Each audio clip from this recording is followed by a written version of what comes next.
저는 연금을 오래 들여다본 사람입니다. 상품을 파는 사람이 아니라 연금이 실제 삶에서 언제, 어떻게, 얼마 동안 작동하는지를 분석해온 사람입니다. 그래서 연금 이야기를 할 때 좋다, 안전하다, 믿을만하다라는 말은 쓰지 않습니다. 연금은 믿음의 대상이 아니라 구조의 대상이기 때문입니다. 오늘 저는 국민연금, 퇴직연금, 개인연금을 하나씩 설명하지 않습니다. 그렇게 하면 아무 의미가 없기 때문입니다. 오늘은 단 하나의 질문만 던집니다. 이 세 가지를 다 합치면 당신은 매달 얼마로 100세까지 살 수 있는가? 그리고 2026년 들어서 퇴직연금 제도가 조용히 바뀌었습니다. 특히 확정급여형 퇴직연금, 그러니까 DB형 퇴직연금 규약이 개정되었는데요. 이 변화를 모른 채 지나가면 퇴직 후 받을 수 있는 선택지를 놓치거나 회사가 제대로 돈을 쌓고 있는지 확인할 방법을 잃게 됩니다. 오늘은 이 최신 개정 내용을 쉽게 풀어드리고 그 다음 당신의 세 가지 연금을 합산해서 100세까지 버틸 수 있는지 계산하는 방법을 말씀드리겠습니다. 1부 2026년 퇴직연금 개정, 당신이 알아야 할 7가지. 퇴직할 때 돈 받을 곳이 늘어났습니다. 퇴직하면 퇴직금을 어디로 받나요? 지금까지는 IRP 계좌, 그러니까 개인형 퇴직연금 계좌로만 받았습니다.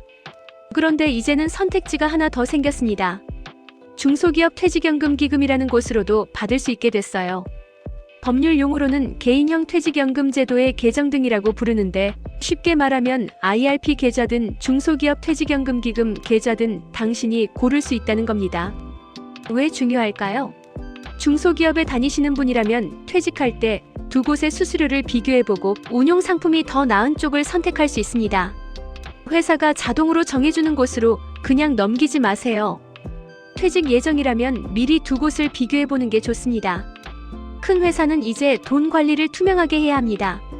직원이 300명 이상인 회사는 이제 적립금운용위원회라는 걸 반드시 만들어야 합니다.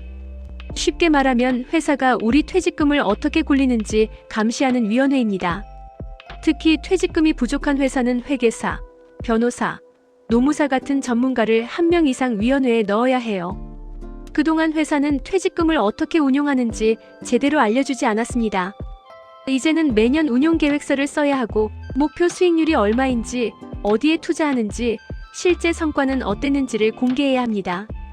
당신 회사가 300명 이상이라면 이 위원회가 만들어졌는지 물어보세요. 그리고 운용계획서를 달라고 하세요. 이건 당신의 노후 돈입니다. 회사가 퇴직금을 덜 쌓아놨으면 빨리 채워야 합니다. 이전에는 회사가 퇴직금을 적게 쌓아놔도 3년에 걸쳐 천천히 채우면 됐습니다. 그런데 이제는 규칙이 훨씬 엄격해졌어요. 재정검증이라는 걸 하는데 여기서 적립금이 기준의 95%보다 적으면 회사는 부족한 금액의 3분의 1 이상을 1년 안에 채워야 합니다. 회사가 적립금을 제대로 안 쌓으면 당신이 퇴직할 때 돈을 못 받을 수 있습니다. 이 조항은 회사에게 압박을 가하는 장치예요. 회사가 재정검증 결과를 공개했는지 확인하세요. 적립 부족이 있다면 재정안정화계획서라는 걸 요청할 수 있습니다. 노조나 근로자 대표를 통해 압박할 수도 있고요. 회사가 망할 때 얼마가 부족한지 정확히 알 수 있습니다. 회사가 망하거나 퇴직연금 제도를 없앨 때 이제는 적립금이 얼마나 부족한지를 명확히 알려줘야 합니다. 이전에는 그냥 적립금이 얼마입니다만 통보했는데 이제는 부족액이 정확히 얼마입니다까지 알려줘야 해요. 회사가 망하면 당신은 퇴직금을 다 못 받을 수 있습니다. 하지만 이제는 부족액을 정확히 알 수 있으니까 이 정보를 근거로 임금채권 청구나 법적 대응을 준비할 수 있습니다. 퇴직연금 교육을 중립적인 곳에서 받을 수 있습니다. 회사가 매년 해주는 퇴직연금 교육 있죠?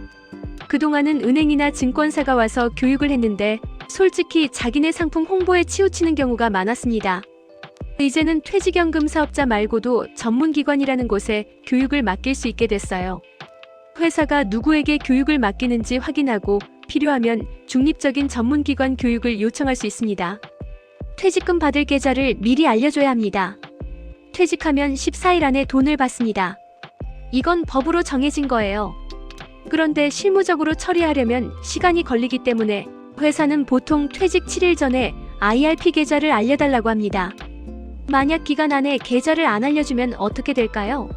회사가 미리 정해놓은 곳으로 자동으로 넘어가 버립니다.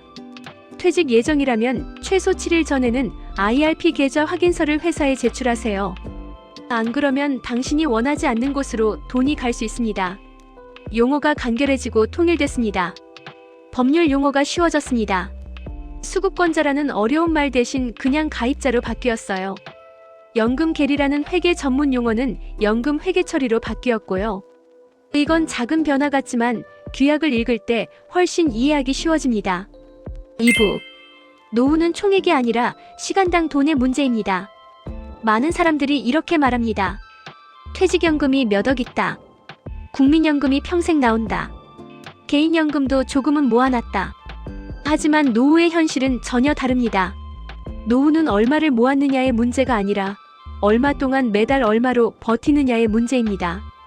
65세에 일을 그만두면 그날부터 당신의 삶은 시간 단위로 바뀝니다. 1년 10년이 아니라 한 달 한 달입니다.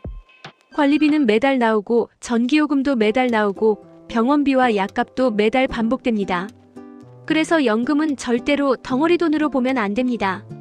반드시 흐르는 돈, 즉 매달 들어오는 돈으로 바꿔서 봐야 합니다. 국민연금은 노후의 전부가 아니라 바닥입니다. 국민연금은 대한민국 노후의 가장 중요한 축입니다. 죽을 때까지 나오고 물가가 오르면 함께 오릅니다. 하지만 여기서 반드시 짚고 넘어가야 할 점이 있습니다. 국민연금은 현재의 생활 수준을 유지해주는 돈이 아니라 최소한의 생활을 끊기지 않게 해주는 돈입니다. 그래서 국민연금만 놓고 보면 항상 이런 질문이 남습니다. 이 돈으로 한 달을 살 수 있는가? 대부분의 경우 답은 빠듯하다 혹은 부족하다입니다. 즉, 국민연금은 노후의 시작점이지 결론이 아닙니다. 퇴직연금은 왜 항상 많아 보일까요? 퇴직연금 이야기를 하면 사람들의 태도가 달라집니다. 그래도 퇴직금이 있으니까요. 그래도 몇 억은 됩니다.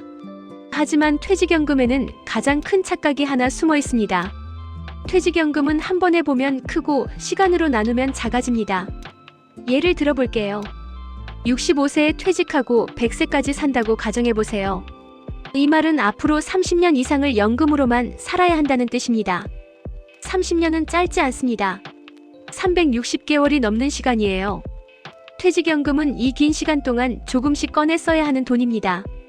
그래서 퇴직연금은 얼마냐가 아니라 얼마 동안 쓰느냐가 핵심입니다. DB든 DC든 이 기준 앞에서는 똑같습니다. 개인연금은 있으면 좋은 돈이 아닙니다.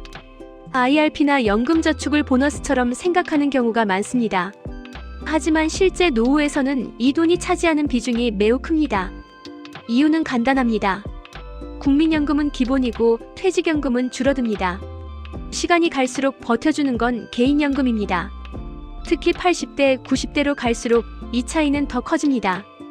개인연금은 한 번에 삶을 바꾸는 돈이 아니라 시간을 늘려주는 돈입니다. 3부. 이제 새 연금을 하나로 합쳐봅시다. 이제 상상해보세요. 어느 날부터 당신의 통장에는 매달 일정한 돈이 들어옵니다. 국민연금에서 나오는 돈, 퇴직연금에서 나오는 돈, 개인연금에서 나오는 돈. 이 세 가지를 합친 금액이 그달 당신이 쓸 수 있는 전부입니다. 이 돈으로 식비를 쓰고 관리비를 내고 병원을 가고 겨울을 납니다. 이때 처음으로 현실적인 질문이 등장합니다. 이 돈으로 100세까지 갈 수 있는가? 계산 프레임 월 수령액 새 연금의 합. 계산 방식은 간단합니다. 월 총 연금 수령액 국민연금, 월액 퇴직연금, 월액 개인연금 월액. 국민연금 월액은 국민연금공단 사이트에서 조회하면 나옵니다. 지금 당장 확인할 수 있어요. 퇴직연금 월액은 어떻게 계산할까요? 퇴직금 총액을 예상 수령 개월 수로 나누면 됩니다. 예를 들어 퇴직금이 1억 원이고 65세부터 95세까지 30년 동안 받는다면 360개월로 나눕니다. 1억 원 나누기 360개월은 약 28만 원입니다. 이게 월 퇴직연금액이에요. 개인연금 월액도 마찬가지입니다. IRP나 연금저축에 쌓인 총액을 예상 수령 개월 수로 나누면 됩니다. 목표 첫 번째 월 250만 원 목표. 국민연금에서 월 150만 원을 받는다고 가정해봅시다. 퇴직금은 1억 원 65세부터 95세까지 30년 받으면 월 28만 원입니다. 개인연금은 5천만 원 쌓였고 같은 기간 받으면 월 14만 원입니다. 합계는 150 플러스 28 플러스 14는 192만 원입니다. 월 250만 원 목표에는 58만 원이 부족합니다. 이 부족분을 어떻게 채울까요? 개인연금을 더 적립하거나 퇴직 시기를 늦추거나 지출을 줄여야 합니다. 목표 두 번째, 월 350만 원 목표. 국민연금 월 200만 원, 퇴직금 2억 원이면 월 56만 원, 개인연금 1억 원이면 월 28만 원입니다. 합계는 200 플러스 56 플러스 28 플러스는 284만 원입니다. 월 350만 원 목표에는 66만 원이 부족합니다. 이 경우에도 개인연금을 더 쌓거나 국민연금 수령 시기를 늦춰서 월액을 늘리거나 부족분을 다른 수입으로 채워야 합니다. 목표 세 번째, 월 450만 원 목표. 국민연금 월 250만 원, 퇴직금 3억 원이면 월 83만 원, 개인연금 2억 원이면 월 56만 원입니다. 합계는 250 플러스 83 플러스 56 플러스는 389만 원입니다. 월 450만 원 목표에는 61만 원이 부족합니다. 이 시뮬레이션에서 보시다시피 목표 금액을 채우려면 새 연금을 모두 최대한 키워야 합니다. 사부 백세 플랜 체크리스트. 물가는 매년 오릅니다. 지금 월 250만 원으로 살 수 있다고 해도 20년 후에는 같은 생활을 하려면 더 많은 돈이 필요합니다. 연 2% 물가 상승률을 가정하면 20년 후에는 약 370만 원이 필요해요. 국민연금은 물가 연동이 되지만 퇴직연금과 개인연금은 그렇지 않습니다. 퇴직연금을 연금으로 받을 때 물가 연동 옵션이 있는지 확인하세요. 의료비는 나이가 들수록 급증합니다. 80세가 넘으면 의료비가 급격히 늘어납니다. 건강보험이 있어도 본인 부담금이 만만치 않아요. 요양병원비, 간병비, 약값까지 더하면 매달 수십만 원에서 100만 원 이상 나갈 수 있습니다. 연금 계산할 때 의료비를 별도로 월 2, 30만 원 정도 더 잡아두는 게 안전합니다. 세금도 계산해야 합니다. 연금을 받을 때도 세금을 냅니다. 국민연금은 연금소득세, 퇴직연금을 일시금으로 받으면 퇴직소득세, 연금으로 받으면 연금소득세가 붙습니다. 개인연금도 연금소득세가 있어요. 세율은 금액에 따라 다르지만 대략 3에서 5% 정도로 잡으면 됩니다. 월 250만 원을 받는다면 세금으로 월 10만 원 정도는 빠져나간다고 보세요. 연금 개시 연령을 조정할 수 있습니다. 국민연금은 62세부터 65세 사이에 언제 받을지 선택할 수 있습니다. 일찍 받으면 월액이 줄고 늦게 받으면 월액이 늘어요. 퇴직연금은 보통 55세 이상이면 받을 수 있습니다. 언제 받을지에 따라 월 수령액이 크게 달라지니까 건강 상태와 다른 수입을 고려해서 결정하세요. 배우자와 유족연금도 고려하세요. 배우자가 있다면 유족연금을 확인해야 합니다. 당신이 먼저 사망하면 배우자가 국민연금의 일부를 유족연금으로 받을 수 있어요. 퇴직연금도 일부는 유족에게 갑니다. 부부가 함께 연금 계획을 세우는 게 중요합니다.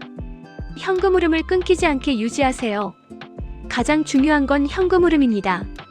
매달 통장에 돈이 꾸준히 들어와야 합니다. 퇴직금을 일시금으로 받아서 한꺼번에 쓰면 위험해요. 반드시 연금으로 나눠 받거나 IRP에 넣어서 조금씩 인출하세요. 100세까지 현금 흐름이 끊기지 않도록 설계하는 게 핵심입니다. 5부. 지금 당장 해야 할 7단계. 1단계 내 연금 조회부터 하세요. 국민연금공단 사이트나 앱에 들어가서 예상 연금액을 조회하세요. 로그인하면 바로 나옵니다. 이게 첫 번째 기둥이에요. 2단계 퇴직연금 유형 확인하세요. 당신 회사가 DB형인지 DC형인지 확인하세요. 회사 인사팀에 물어보거나 퇴직연금 사업자은행, 증권사, 보험사에 전화해서 물어보면 됩니다. DB형이면 회사가 적립금을 제대로 쌓고 있는지 재정검증 결과를 요청하세요. 3단계 IRP 계좌 확인하세요. IRP 계좌가 있는지 확인하고 없으면 지금 만드세요. 퇴직하기 전에 미리 만들어두면 퇴직금을 빠르게 받을 수 있어요. IRP 계좌는 은행, 증권사, 보험사 어디서나 만들 수 있습니다. 수수료가 낮은 곳을 고르세요. 4단계 연금저축과 IRP 세액공제 전략을 세우세요. 연금저축과 IRP에 돈을 넣으면 연말정산 때 세액공제를 받을 수 있습니다. 합쳐서 연 900만 원까지 가능해요. 연금저축 600만 원, IRP 300만 원 이렇게 나눠서 넣으면 세금을 최대로 돌려받을 수 있습니다. 지금부터 꾸준히 적립하세요. 5단계 수령 전략을 미리 세우세요. 퇴직금을 일시금으로 받을지 연금으로 받을지 미리 생각해두세요. 일시금으로 받으면 당장은 목돈이 생기지만 나중에 쓸 돈이 없어집니다. 연금으로 받으면 매달 꾸준히 들어와요. 세금도 다르고요. 전문가와 상담해서 당신에게 유리한 방법을 찾으세요. 6단계 리스크에 대비하세요. 회사가 망하면 어떻게 될까요? DB형 퇴직연금은 임금채권보장법으로 일부 보호받을 수 있습니다. DC형은 당신 명의로 쌓여 있으니까 회사가 망해도 괜찮아요. 하지만 DB형은 회사가 돈을 덜 쌓아놓으면 위험합니다. 재정검증 결과를 정기적으로 확인하세요. 7단계 연 1회 점검하세요. 연금은 한 번 세우고 끝이 아닙니다. 매년 1회 정도는 점검하세요. 국민연금 예상액이 바뀌었는지, 퇴직연금 적립금은 얼마나 쌓였는지, 개인연금은 잘 불어나고 있는지 확인하세요.